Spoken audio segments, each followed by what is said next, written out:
There is a painting that has been stared at for over 500 years. Kings studied it. Soldiers protected it during wartime. A bomb destroyed the building around it, and it survived. Millions of people have stood in front of it. Most of them looked. Almost none of them saw. This is The Last Supper. Leonardo da Vinci. 1495 to 1498.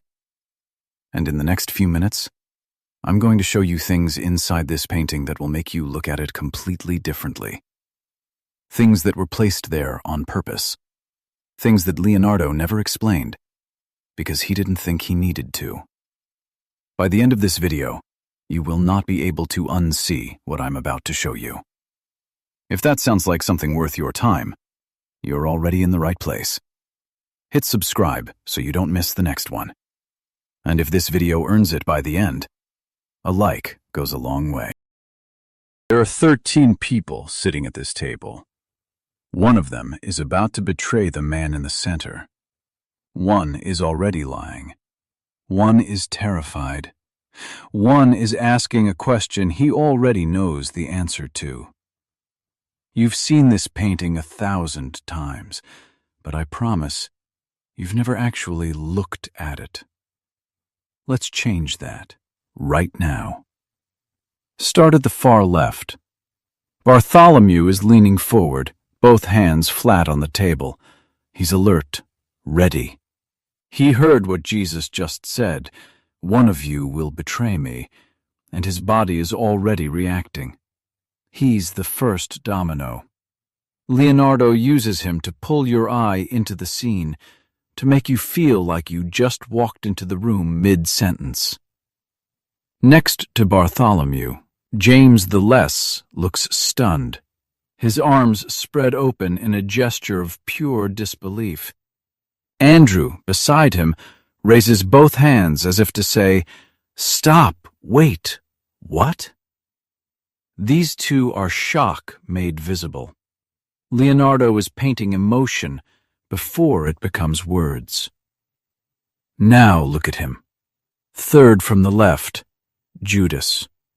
He's the only one leaning backward, away from Jesus, away from the light. His hand is reaching toward the bread dish, the same dish Jesus mentioned. His face is in shadow. Leonardo didn't need to label him. The body language does it. Guilt doesn't shout. It leans back. Peter is leaning across Judas, aggressive, protective, already ready to fight. In his right hand, hidden but visible if you look closely, he holds a knife. This is the same Peter who will cut off a soldier's ear in the garden hours later. Leonardo paints the future inside the present moment. John is the youngest, the softest face at the table. He's leaning away from Peter, almost folding into himself, serene but distant, as if he already knows how this story ends. Some historians believe Leonardo painted John deliberately androgynous, a reminder that grace has no single face. And now, the center. Jesus sits in perfect stillness while everyone around him moves. His hands are open, resting on the table, one palm up, one palm down. He just spoke. The storm he created surrounds him, but he is the eye of it. Leonardo places a window directly behind him. The light frames his head like a halo that needs no paint. To the right of Jesus, 3 more reactions. Thomas points one finger upward, a question aimed at the ceiling, at God, at fate itself. James the Greater throws his arms wide in horror. Philip presses his hands to his chest. "Not me, Lord.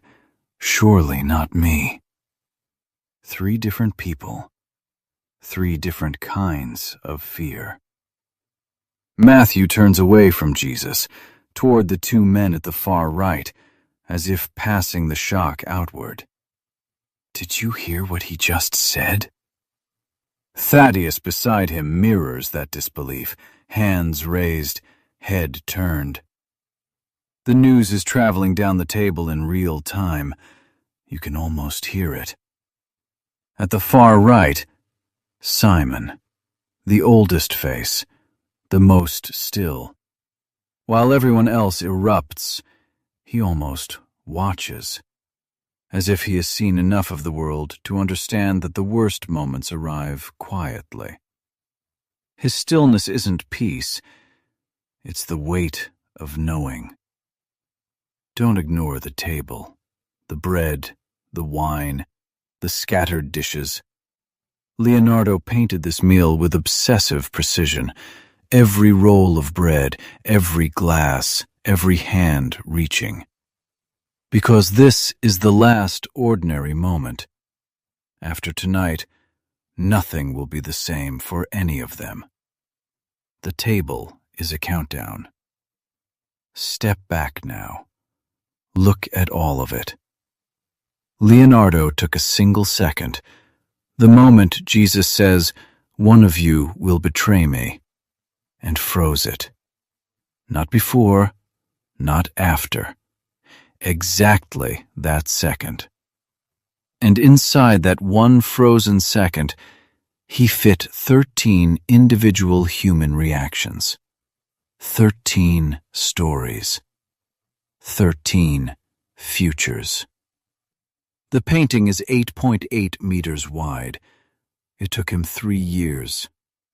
He reportedly stared at it for hours without adding a single brush stroke, just thinking. He said the hardest faces to paint were Jesus and Judas. One because he was too holy, one because he was too broken. And here's what most people never notice. There is no halo on Jesus, no glow, no obvious divine mark. Just light, coming through the window behind him, natural and quiet. Leonardo believed that divinity didn't need decoration. It simply was. That's what makes this painting last 500 years. It's not a religious image. It's a human one. 13 people, one moment, every possible emotion packed into a single breath. This is what great art does. It doesn't tell you what to feel. It shows you something so precise, so true, that you feel it without being asked.